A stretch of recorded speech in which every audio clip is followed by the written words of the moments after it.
Hey, True Believers, Englentine here, and I've got another True Believers. Yeah, I know, at this time of recording, it's 2 in 1 day, and usually I don't do that, but this gentleman sent me a pretty decent list of the best and worst of 2017. Some you're going to agree with, some you won't, some I didn't, but I think it's a very good video, and because it's a best 2017, I thought maybe it's a little bit, time sensitive, so I'll include it today as well. His YouTube channel is called The Bucket Think Tank. He did a best worst of comic books and manga as well. It's a longer video, about 40 minutes. So I hope you like it. I hope you like him. Give him a shot. The links to his YouTube channel will be in the description below. If it's your cup of tea, by all means, subscribe to the guy. Give him a chance. Let's see if we can't get his channel to grow.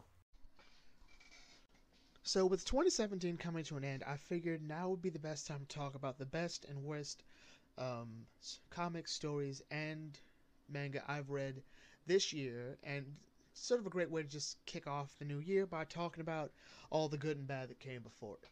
So first off, we're going to start with one of our better stories, courtesy of DC, which has been killing it in Rebirth, and it's very important to figure out exactly how well a book is doing, and that's well after the first two stories or first two arcs. And for this one, I think Batman does the best job of, at least in my opinion, consistently being good.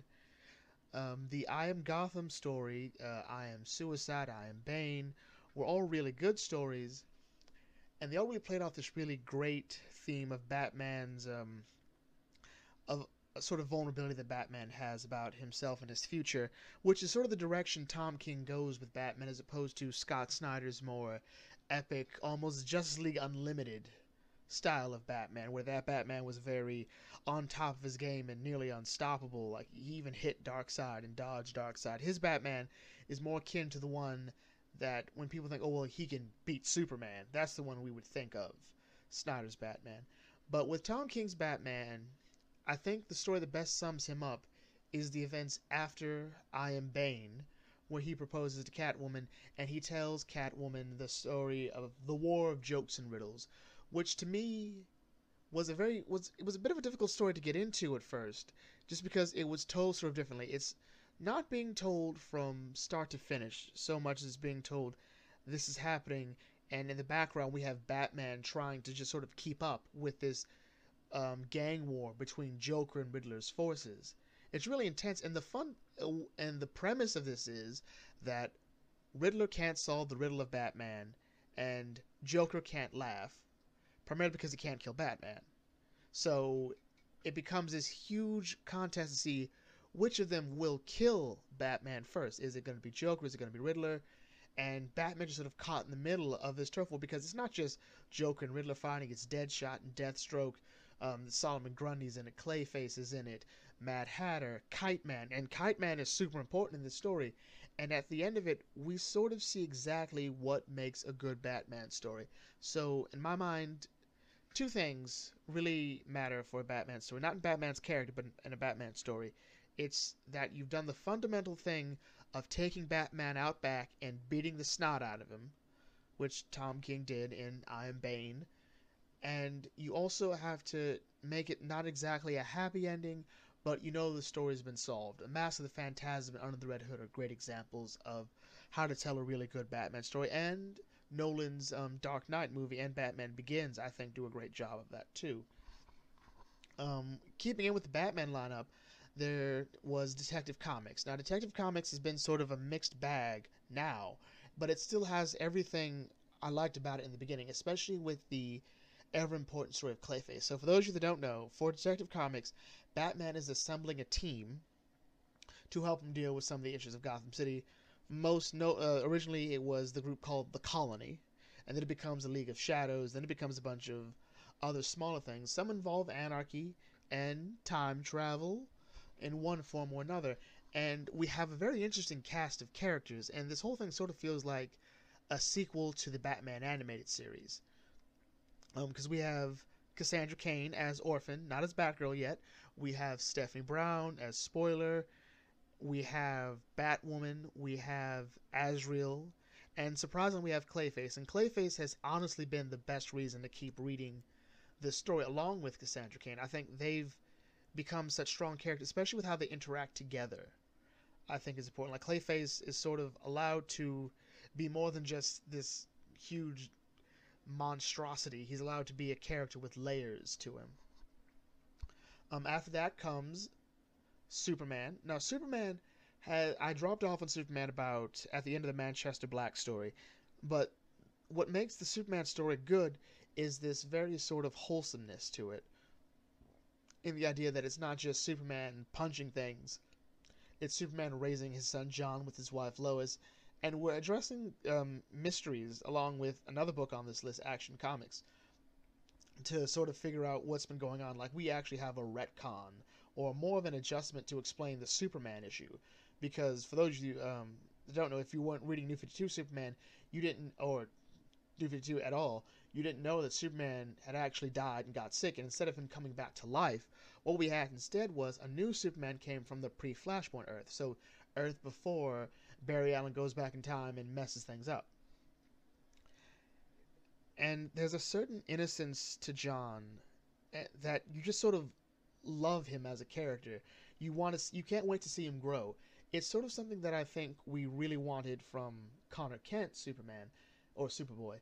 And here, it's really cool just watching his powers develop, his growing friendship with Damian, and just sort of seeing him grow. Because you really are interested in what sort of hero he's going to become with, you know, a best friend like Damian and your dad is Superman.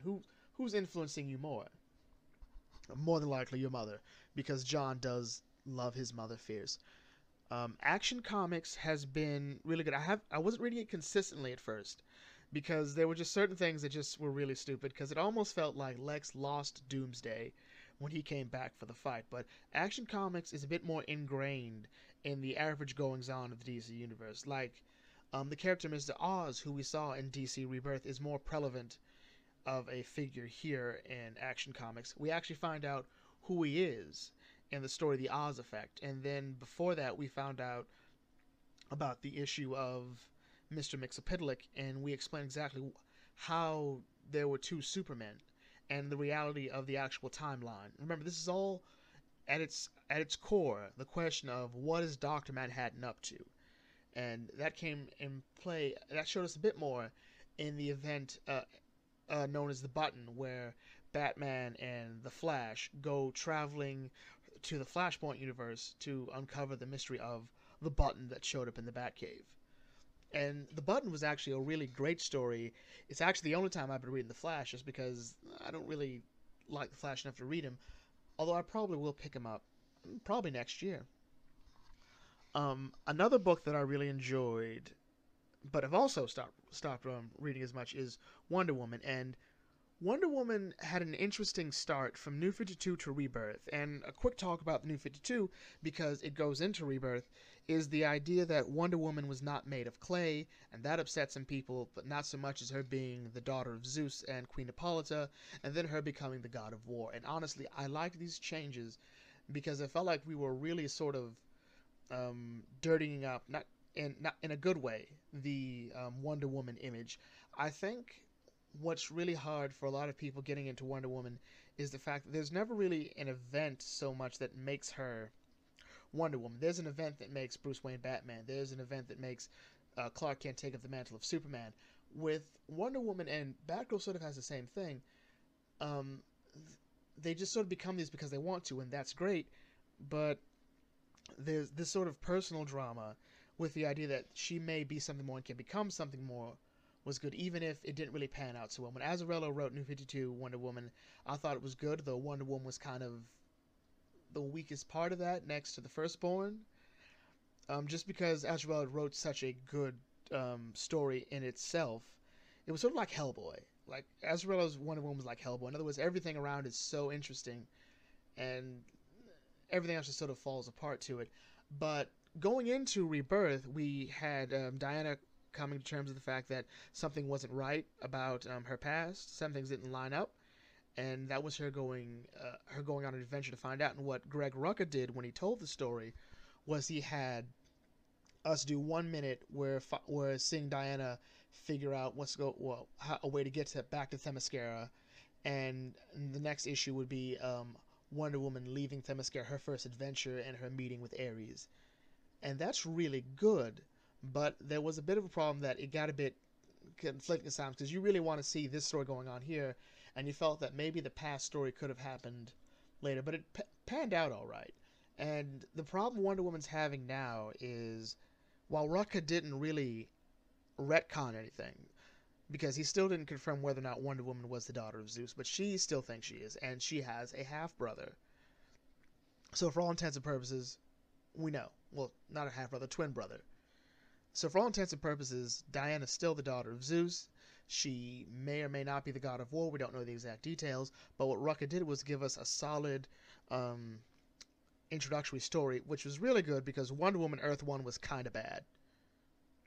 But the issue now is I don't think we have a really solid storyline. This book has been kind of struggling to find its feet, in my opinion, with Rucka having left the book, because even the story about Wonder Woman's brother is not that as interesting as it should be. And this is interesting because thematically, in New 52, Wonder Woman had trouble where she couldn't keep the men in her life safe. And by the men in her life, I mean she found she has a half-brother. She has like 3 half-brothers. They die. We find out that the Amazons have sent their men to work for Hephaestus in his forge. Wonder Woman brings them into Themyscira when she becomes Queen of the Amazons in that story. And the Amazons have those men slaughtered. She couldn't keep them safe. And now she has a brother. And I thought, well, this is a really cool thematic thing that she's trying to keep this person safe because she's yet to keep her family safe. But it just hasn't been working out so well. Maybe it's the direction, or maybe it'll all look better when we read that story in its entirety, you know. But because that Wonder Woman's sort of been the best and worst of DC, in my opinion. Next is Green Lanterns. So I was a bit torn between Green Lanterns and How to Join the Green Lantern Corps. And I just say Green Lanterns is a bit more fun because it sort of takes some of the best aspects of a Marvel book, which is the sort of personal element that Green Lanterns used to do. Like, there's a story about Hal trying to get a job and John trying to get a job. But with Green Lanterns, the story of Jessica Cruz and Simon Baz as Green Lanterns has been really great. And it wasn't just the Red Lantern story. It was the Phantom Ring story. It was seeing Jessica Cruz deal with her anxiety, seeing Simon Baz learn to trust in himself, not just the ring, and then seeing them train on Oa to become Lanterns, and then having to fight Volthoom and train the first Lanterns was really great. And I think what really sells it is this book is the diversity people have been wanting. And it's not shoved in your face diversity. The book itself never mentions, hey, you're Hispanic, you're a Muslim. And the only time him being a Muslim is even brought up throughout the entirety of DC Comics so far is when he got pulled over for stealing a car that we found out had nitroglycerin in it. I don't think that's a matter of profiling so much as you've got nitro in your car. What are you doing? You're a security risk now. You just happen to be Muslim. But there's also, again, it's just a sort of fun aspect to these characters and watching them grow because they're not as overly gifted as Hal or as emotionally secure as John or as erratically varying degrees of OP as Kyle Rayner or even as jerkish as Guy Gardner. They're each different and they each sort of play off of different Lanterns differently. But everyone loves Kilowog. Jessica and Simon both love Kilowog, and that alone tells you they're great people. Next is Mr. Miracle, and honestly, I didn't know what to expect going into Mr. Miracle, and that's because I've never really understood him as a character. I first started liking him in the Justice League Darkseid War event because that book was great. He wasn't really a major force in the book, though.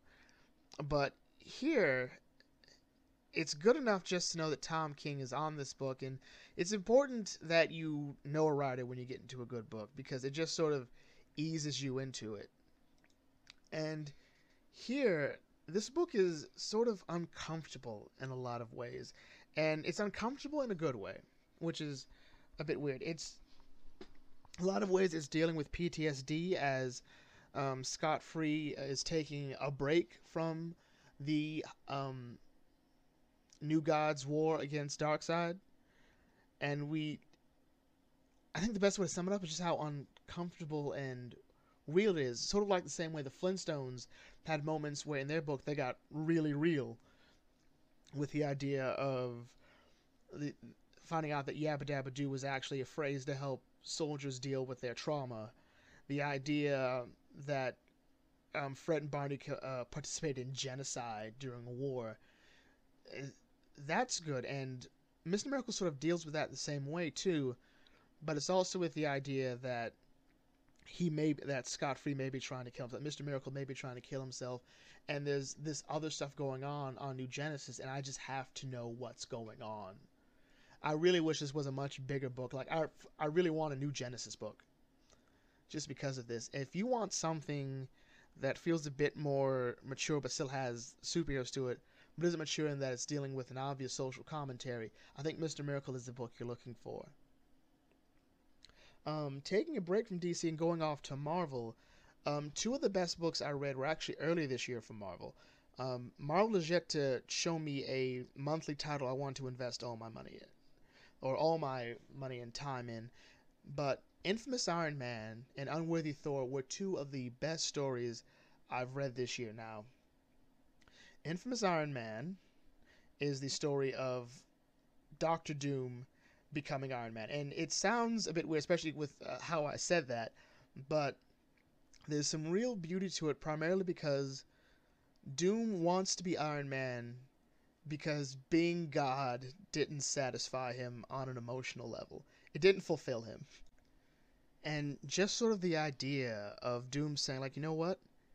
Being God didn't do it for me, because he still remembers the events of Secret Wars when he had to hold this collapsing universe together. And he says, like, that didn't do it. Maybe I should be here. Maybe I should try to give instead of just be in charge. And it's kind of hilarious because he goes down to Tony's lab. And after this is the events of still Civil War II, so Tony's comatose / dead. No one can really commit to either of these decisions. And what makes this work is the fact that he's like, Tony, I'm taking your armor. Like, I love you, I respected you, but I'm taking your armor. Tony's like, don't take my armor. And Tony takes the armor.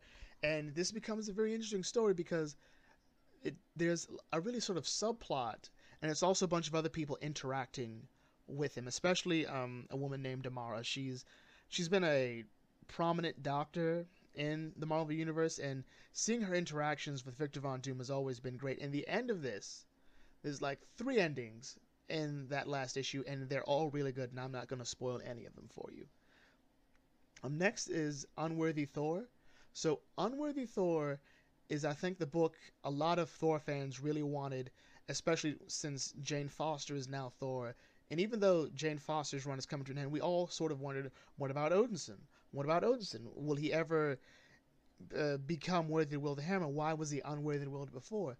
This story is what tells us what Nick Fury whispered in Thor's ear to make him unworthy to wield the hammer. And we all had different theories and beliefs. Rob from Comics Explained said that there was an enchantment that Nick Fury was able to lift off the hammer so that Thor couldn't lift it. Some people thought that Thor had actually done something really bad, and that's what he whispered. The truth is, what was revealed was, I think, very profound, and it sort of helps us see Odinson, or Thor, as a much more complex figure. The sort of complex figure that I think Jason Aaron always has written Thor to be.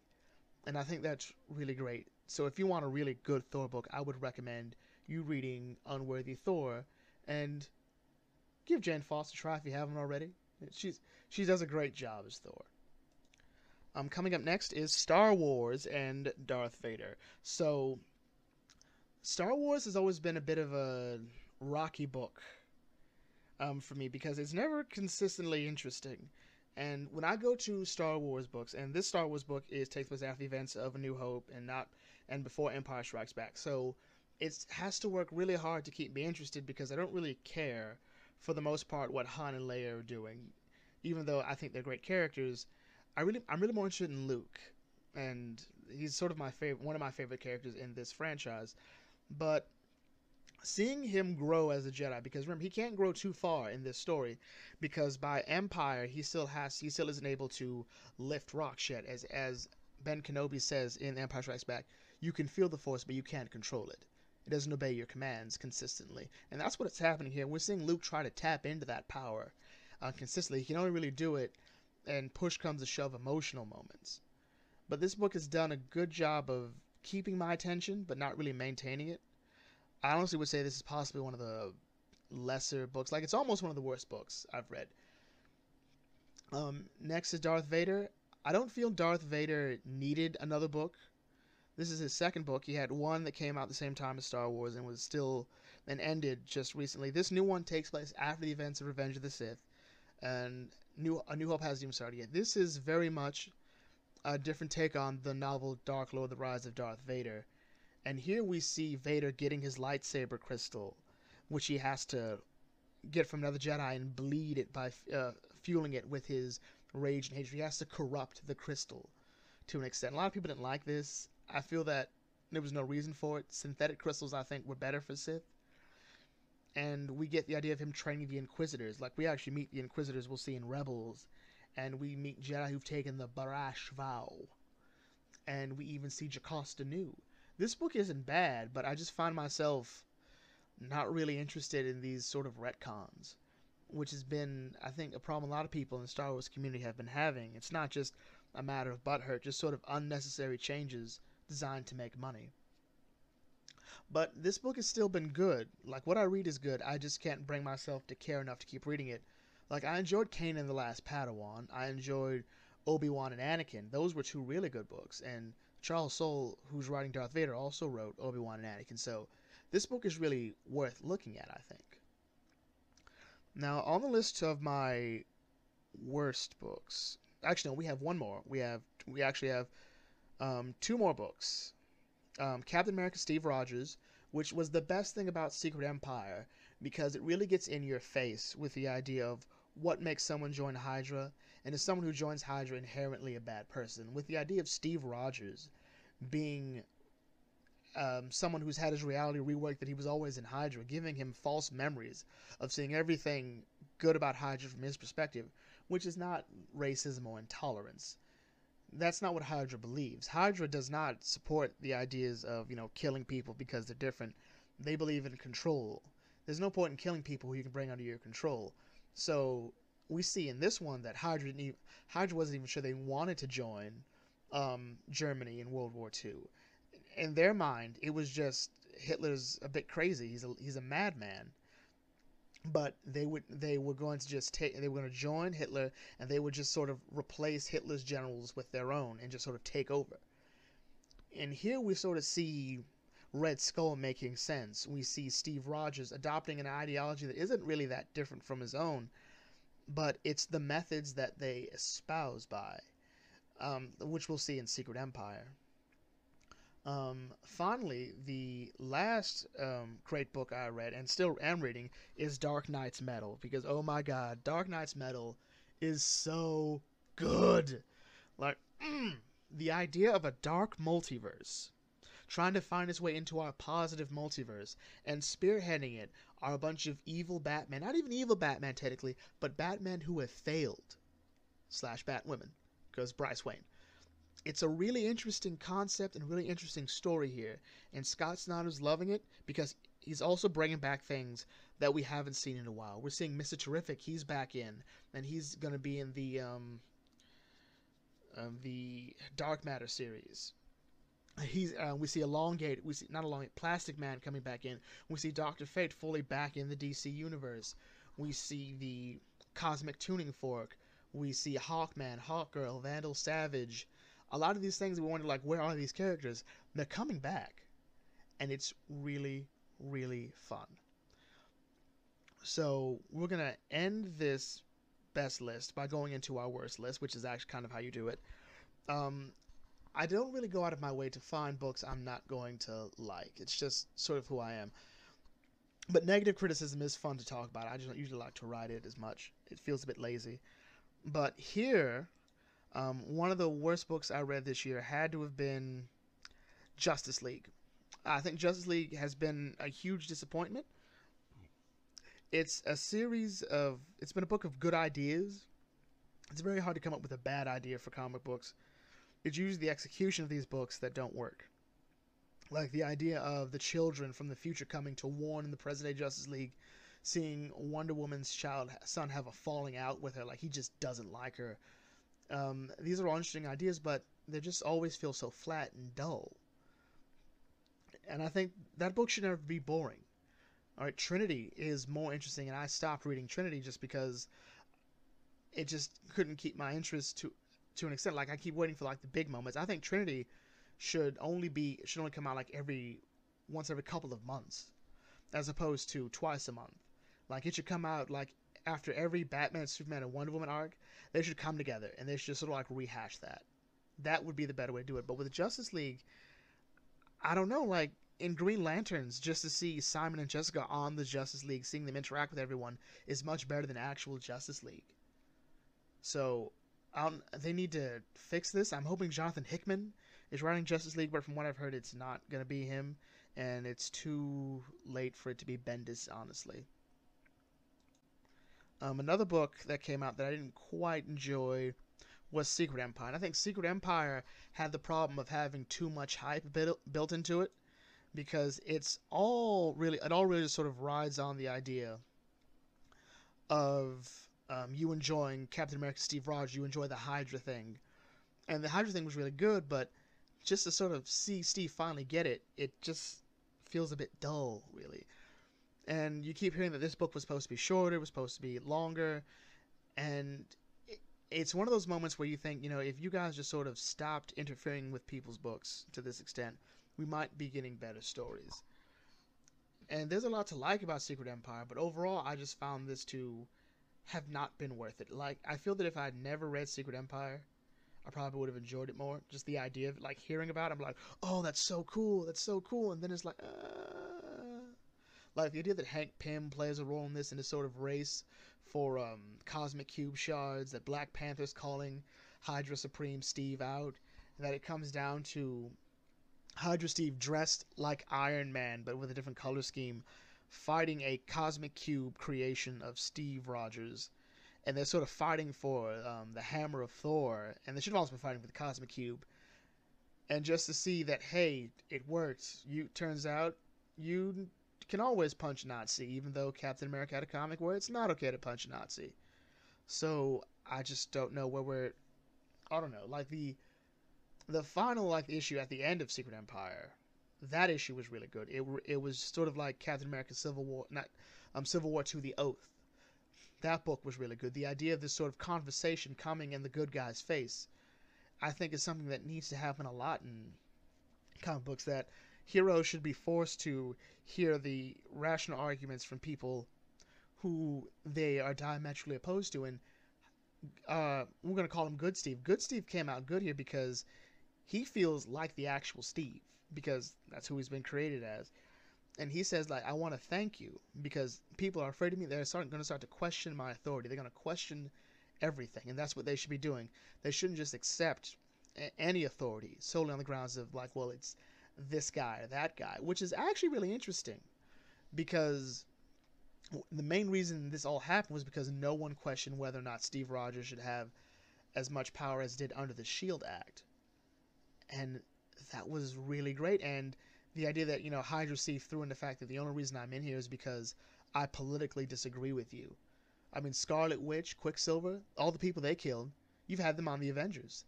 And that's sort of what made everything about Hydra Steve great, was that he was throwing everything back in the faces of heroes, his critique of them, the fact that heroes had stopped being heroes. They politicized being a superhero. And it sort of reminded me of why Superman doesn't publicly endorse candidates. He just sort of keeps it to himself, and I think that's an interesting idea. I don't think we see a lot of superheroes in politics. We see superheroes addressing political issues, but never actual politics, except for the time Green Arrow ran for mayor, or when Rhodey was hinted at to becoming president before he was killed off. Another book that I think didn't really work for me was Star Wars Dr. Aphra, and I try to like Dr. Aphra, but I need to see her interact with other characters more. Like she interacts with Leia a bit, she interacts with Luke. She had a really great little interaction with Luke in the Screaming Citadel, and I think people were thinking at some point that Dr. Aphra and Luke might have been Rey's parents, which I think might have been cute and might have been fun.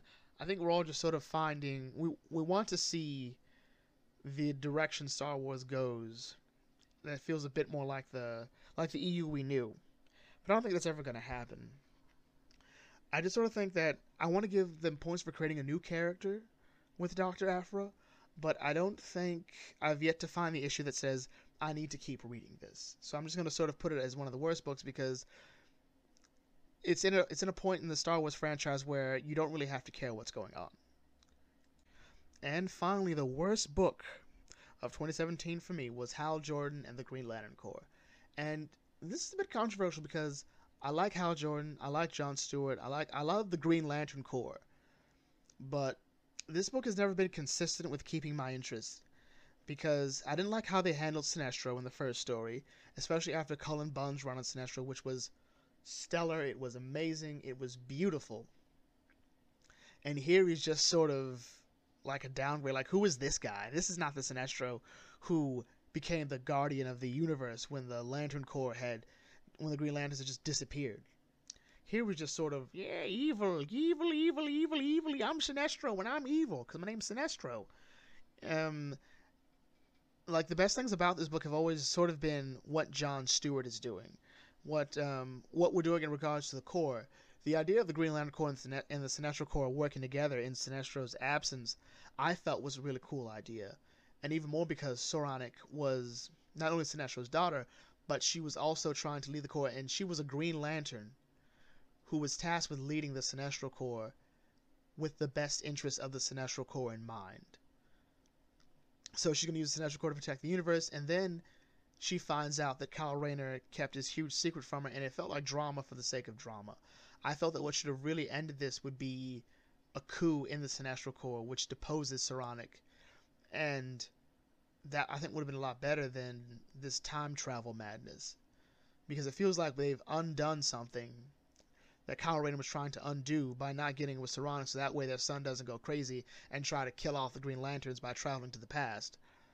It just felt really depressing and unnecessary. Like, I may pick this book up again, but if I had to choose between Hal Jordan and the Green Lantern Corps and Green Lanterns, I'd probably pick Green Lanterns 9 times out of 10. So, coming on to manga, there's no best worst for manga. I've only read 2 mangas so far that I've read more than three volumes of. A current manga that I'm also reading is Ancient Maker's Bride, but I want to read one more volume of that before I actually give my opinion of that. I think it came out. Well, it's not finished, so I can review it whenever. But Black Clover and My Hero Academia were the two mangas I read, primarily at the recommendation of people. I loved getting recommendations about things to read.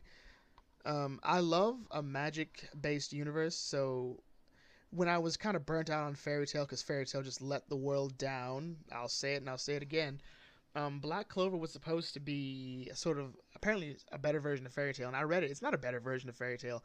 It's a less irritating version of Fairy Tail, at least so far, because I don't have to worry about whether or not Urza's gonna survive, because Urza always survives. But the problem with Black Clover is not Asta. Asta's personality is really great in the manga because there's a certain amount of humility to him. Like, he's sort of Naruto mixed with Luffy, and that would sound really, really annoying. But my favorite moment for Asta has to be not only his drive for improvement, but when he's at this party and everyone's like very vocal about how they don't like him, how he sucks, how he's a sort of bumpkin, he's just eating food going, wow, they really laying it into me, and just keeps eating like it's not worth his time.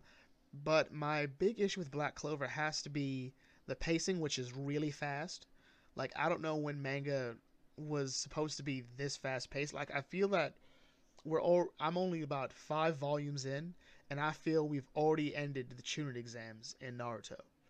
Like, that's how much we've gotten. And at the same time, I'm not really interested. I'm not a big fan of the power creep. Like, Asta's powers, Juno's powers, all developing at a rate too fast.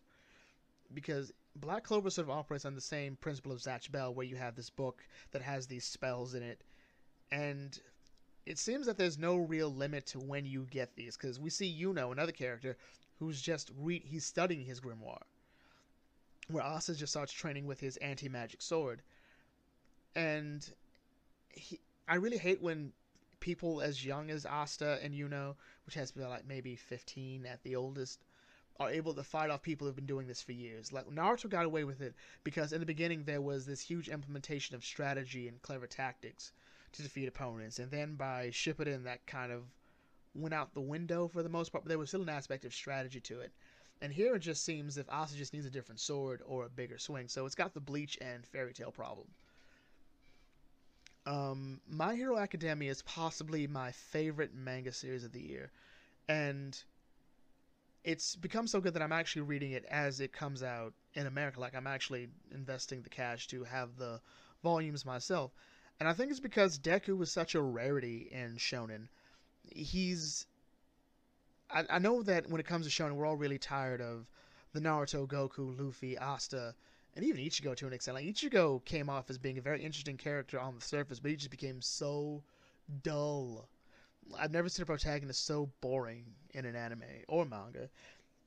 And with Deku, well, Izuku, I just love calling him Deku. Um, Deku is very much a Yugi Moto, Hanataro, Yo, Asakura, Kenshin character, and that he's more intelligence based. He's less about telling you how he's feeling, and more about letting you sort of interpret it in the story in the more subtle moments for him, which Naruto used to be really good at before. And Izuku is really good at being sort of the middle ground. Like he's not totally an intelligence-based character because he loves to have that slugfest. He's very passionate about what he's doing. That's sort of the direction of My Hero Academia. Is that they're not going to throw away their their opportunities. It means more to them than just sort of like family honor. They're all here for reasons that are unique to them to try to become professional heroes, and that is where I think the real passion and drive of My Hero Academia comes from. Also with the power creep, which is also really good. Like everyone has special powers, but these powers have limits. They have restrictions, and they're all training to overcome them in actual practical ways.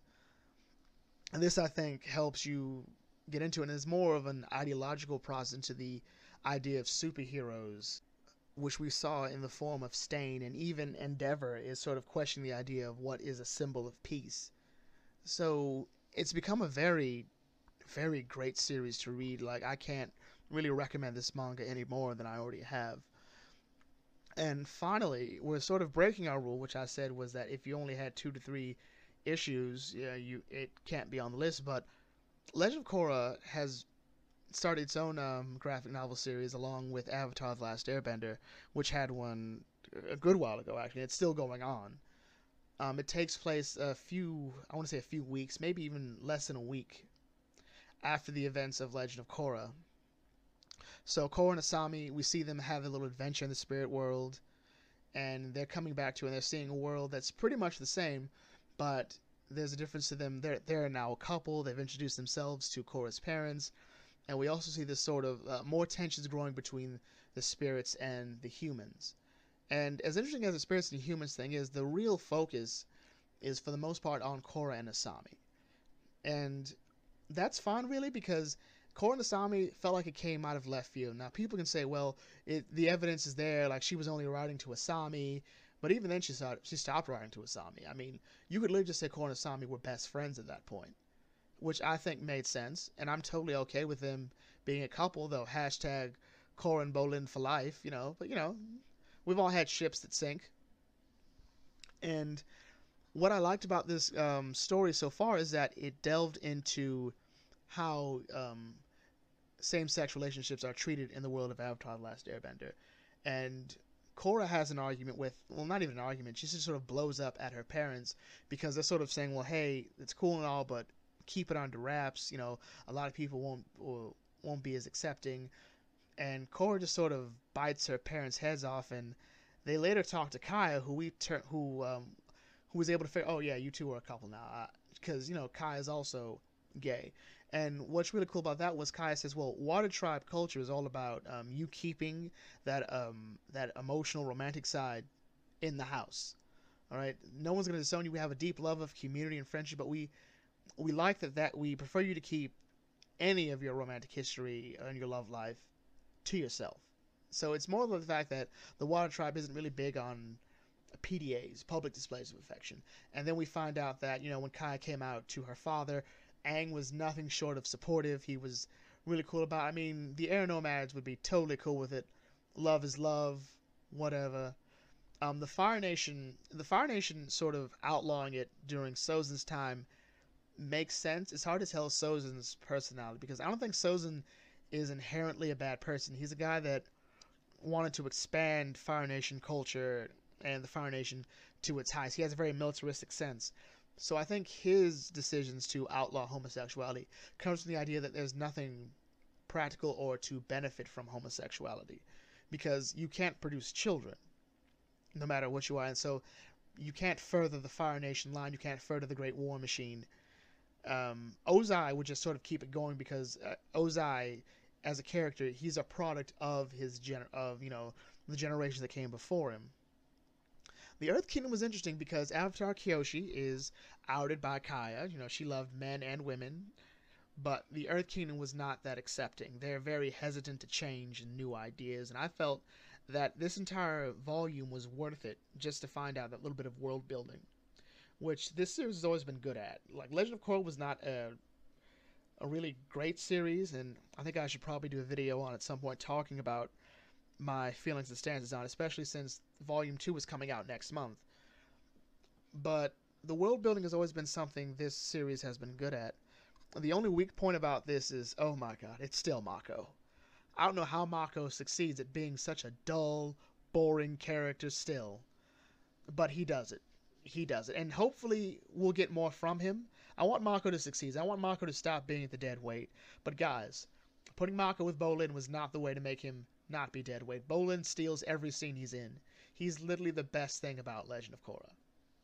And you put him with one of the worst things about Legend of Korra. The other thing was Korra, but I'm optimistic, and maybe Opal. But whatever. So that's about it for the best comics, manga, and graphic novel best and worst for 2017. If there was something you read that you feel should be on either of these lists, please feel free to leave that in the comments. And I will catch you all later, hopefully with another best of before the year is out. This is the Bucket Think Tank signing out. May your fandom serve you well.